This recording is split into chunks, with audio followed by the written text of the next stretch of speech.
So on any driving games that you come across that you can't steer, but everything else is working, once the game loads up, hit your top, middle, and coin at the same time. That's going to bring up retroarch, which is this blue menu.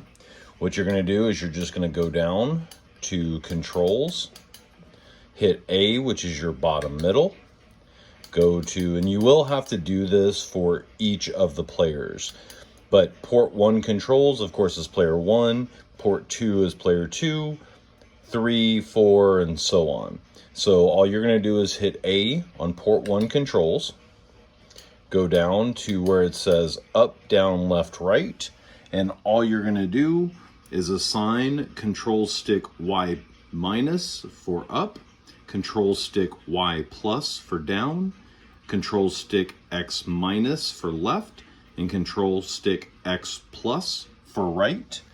Once you do that, all you're going to do is hit the B button, which is your bottom left, and then go to Save Game Remap, hit A, and it will show a bubble at the bottom, or should show like that, saying Remap File Saved Successfully, and then hit B twice to back up to Quick Menu, hit A, and resume, and then you will then be able to steer.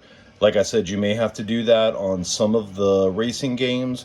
There are a lot of them that we have coded that overrides the default, but of course some of them still do that. Nintendo 64 is one of the main ones. So let me know if you need anything else.